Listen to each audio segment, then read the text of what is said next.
Okay, the dandy. How to write a love letter for the dandy. I think this is the best one for the woman who has a little bit of an edge and has some masculine energy. And it's the best one to write for her. Write for the dandy.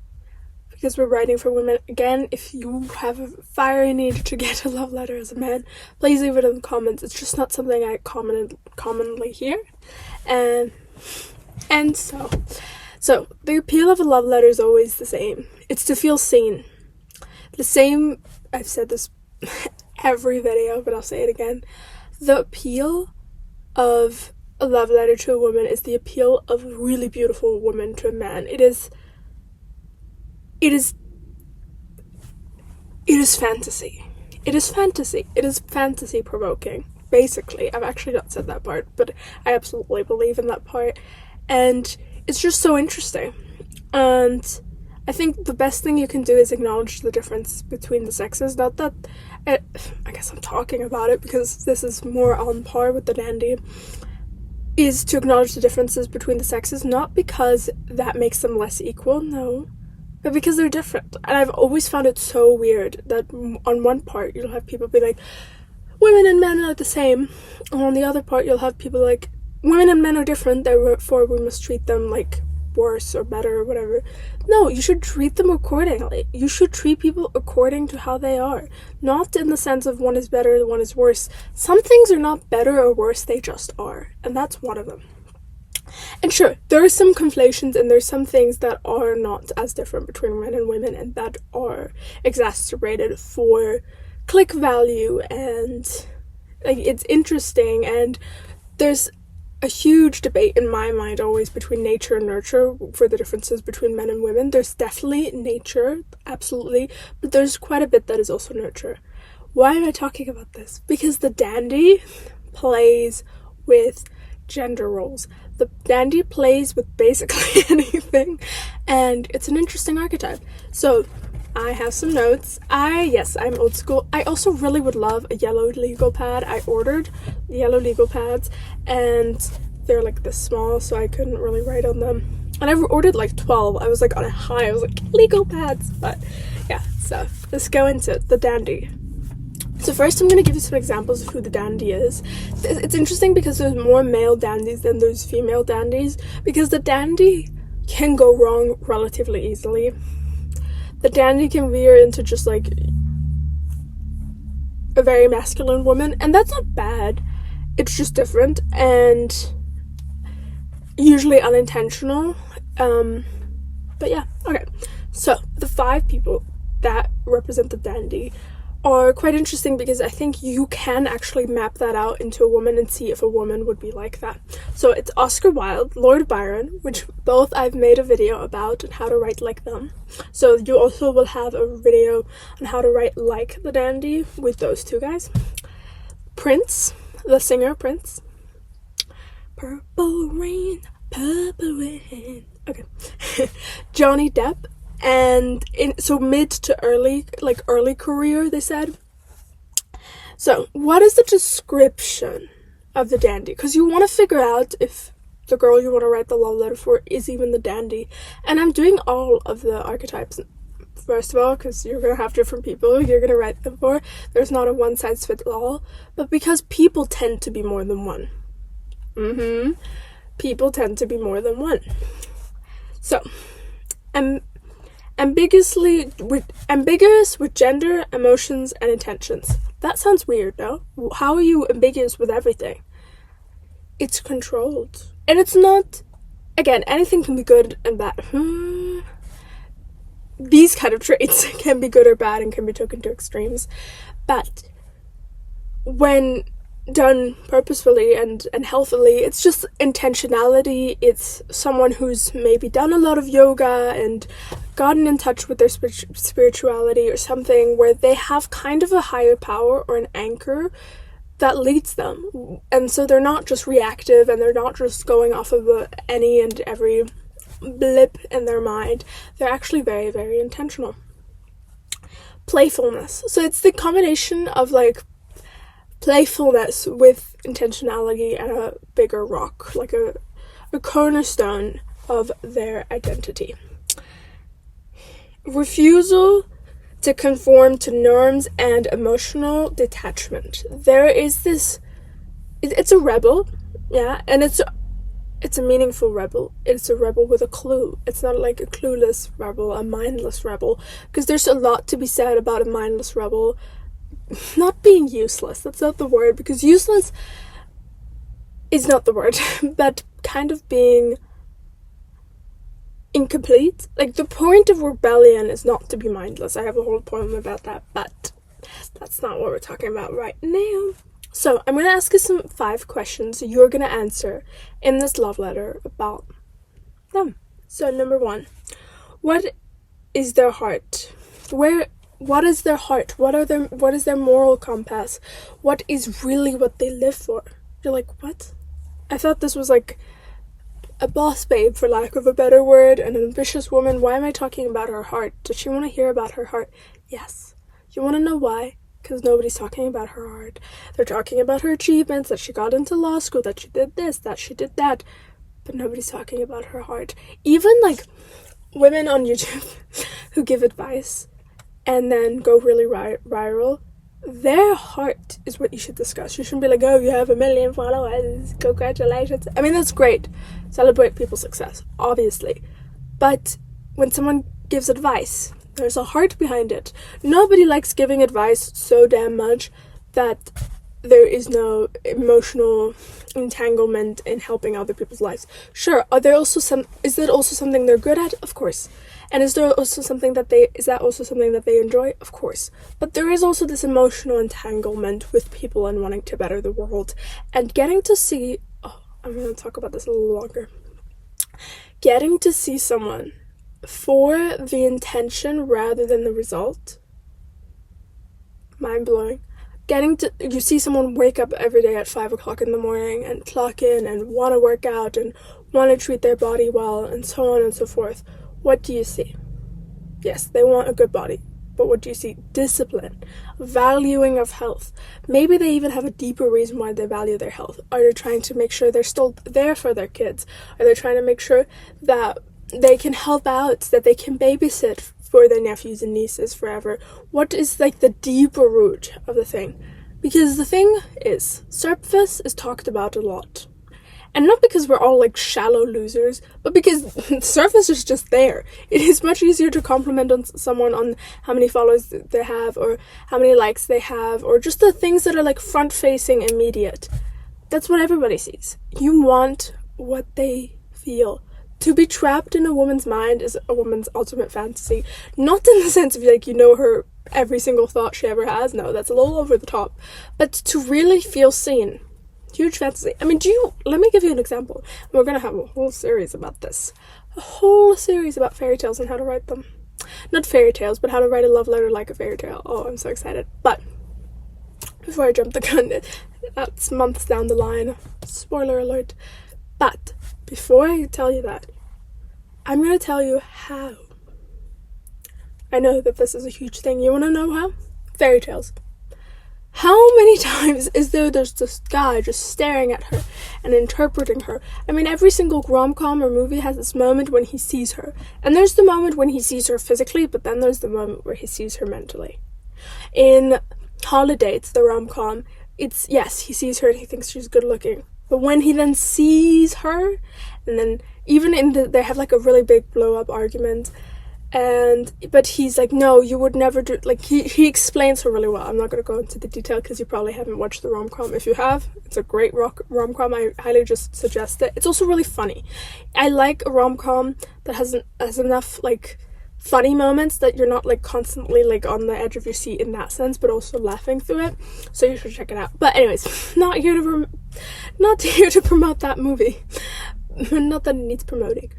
But he sees her. And then she's like, doesn't like being seen for a second. But then she really comes back, because sometimes someone seeing you, again, I don't know if this is like that for men. I'm not a man.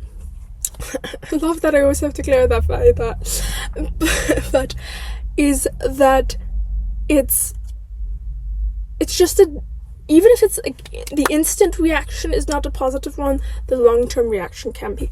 A lot of like a lot, I think, of women don't super react great to compliments. But they like a compliment. Now, don't go complimenting someone who hates a compliment forever. But, yeah. Okay, number 2.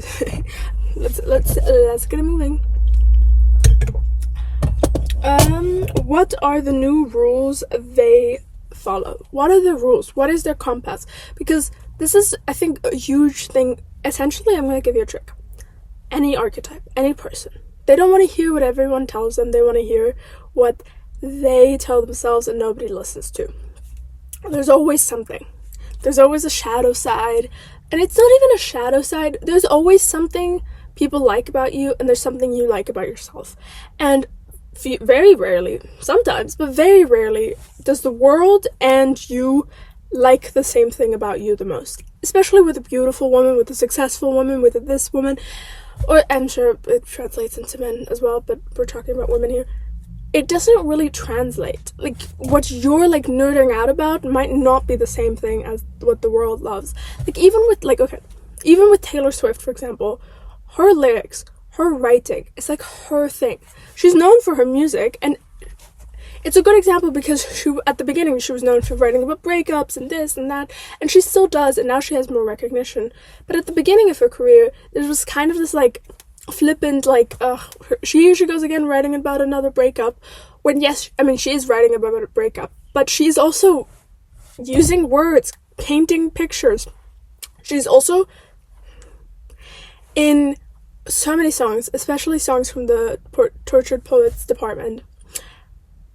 I reacted to that, go check it out. But she had so many poets she was quoting and books she was referencing, and you can really tell she essentially, yes, is very beautiful and very talented, but she's like stuck in books and painting her life through words. And someone who can then see that and see the passion in the actuality of what they enjoy, like a musician, great, successful, great stage presence, but the song they write in their dark room at midnight, even when they are successful, that's the appeal. The other things, that the appeal of something is for the person, if they really love it, is not what seems cool, it's what they like about it. So finding what that is for them. 3. What power do they have in the world? So you are going to acknowledge their power. I think it's good. I think like salt, there's always salt in a sweet treat. You're like, what? There's always salt in a sweet treat. In ice cream and this and that, in any really good sweet treat, there's salt. So you want to always mix up salt and sugar with sweet treats, and you of course have way more sweet than salt, okay? But I mean salt or caramel. And you also want to do the same in a love letter. You never want to get it to just be sweet. Why? Because it doesn't feel like life. Life doesn't feel like that. Humans don't feel like that. You probably don't feel like that. You probably don't feel only good things about someone. And I think as a poet, the complexity of love and the complexity of fully seeing someone for their good and their bad is far more profound than creating this fantasy. But you're like, but I thought love letters were creating a fantasy. Yeah, but the fantasy is based in reality. Fantasy is based in reality. There's this interesting idea of fantasy being lies, but fantasy is just this, like, natural progression of what you can invoke in someone, in my opinion. Anyways, it's a lot of talking I've been doing. Well, but at least if I wasn't talking, this would not work. So that makes sense. Okay, number 4. What is a cute thing about them? What is a cute thing about them? If they're this is especially for very successful women, but also very, like, career driven, any of these things. What is cute? What is their cute side? I'm sure they have something really, really cute. And bonus points if it's really, really very specific. If the more specific, the better. When it's like, like, do they giggle at everything because they get nervous? Do they twitch with their hand? Do they twitch with this? Are they weird with that? Again, don't. This specific point is not one where you want to say something bad. So if you don't actually love it, don't say it. Golden rule of love letters: you don't lie. Because once you lie, morally wrong, obviously. within reason. I mean, obviously, like if you've had a horrible day and you're meeting a stranger and you say I had a great day, yes, essentially that's a lie, but it's not morally wrong in my opinion. So there are like caveats to that sentence, but let's not go off the rails. But for a love letter, that, and also, once you lie once, everything seems like a lie. So you're discrediting your whole love letter. Yeah. Alright. Number 5. What about their masculine energy do you like and what do you not like? Again, this is, you're like, why should I write what I don't like? Again, honesty. The best compliments is from the people who are super critical. Because you're like, oh, I know you mean it, because I've heard you say other things. So there's this pride in it. Also, there's probably some things you don't like. And I think the best way to have conversations is through letters, because you can curate it, and it's cute. Now, if you don't have something, don't like go looking for something you dislike, okay? But there is, again, as I said, and this is going to be a through line that you should always keep in mind with whatever love letter you write. You want to add sugar to salt and salt to sugar. There should be more sugar than there should be salt, because otherwise it's not a sweet treat. But you do want to mesh that in a little bit. It feels more real, it feels more honest, and it makes a better love letter, because we actually can't eat sugar forever without salt. Like, salted caramel is addictive because okay, I guess we're talking about it. So the deadly combination of junk food is salt, sugar, fat. Why? Because it's like the supermodel of food. It's like this genetically altered, like, hyperdrive of what we like in food, and that you usually don't find ever in nature, these three combined. So it does something to our brain that's like insane. So why not do that? Okay. So, I hope you liked this, and again, you can always leave the love letter in the comments and I can ask you some follow-up questions so you can perfect it. Obviously, if you can and if you want to, and if it goes within your realms of privacy, if you want to share her reaction and tag me on TikTok, I would be so honored to see someone's reaction to a love letter. That would be so cute. Obviously, if you don't want to, just write the love letter. Also, I've said this a couple times, I don't know if I've said it every time, you don't need to write the love letter. Not because a poet pigeon is going to go look over your head and is going to write it for you, but even just viewing someone through the lens of a love letter is a beautiful way not to take them for granted. And I've said this before, this is one of the things I don't like about humans, including myself, because I too am human. There's this one clip, I think if it's Mark Zuckerberg or one of those like really rich tech guys who was like, I'm human, like, and it was really weird and random, and you're like, what? We know you're human, but after you clarified, it seems weirder. But is acknowledging, the thing I hate about humans, including me, is the ability to stabilize, which translates into the ability to take things and people for granted. I hate that within myself as well. I hate it with everyone, and me included. And so even if you never read a single love letter, but you think you thought through these like 18-20 minutes of this video about it and how you would view them and how you do view them, you act different, you move different. And yes, in the game of working out, in the game of this, in the game of that, you want to be concrete, you want to have actions. But in the game of feelings and thoughts are enough at the games of feelings and thoughts. Not that love is only a game of feelings and thoughts, but I'm a poet, so I'm only responsible for that part, and I'm not even responsible for that part. But the rest, I'm not a psychologist, so yeah. And I don't drive. This was all just theatrical, just because I wanted a better background for this video, and I think it's an interesting one. Okay, go check out the trailers that you're about to see about things and books I've made. I think they're really cool, and if this helped you in any way, you can pay it forward by checking out one of those books.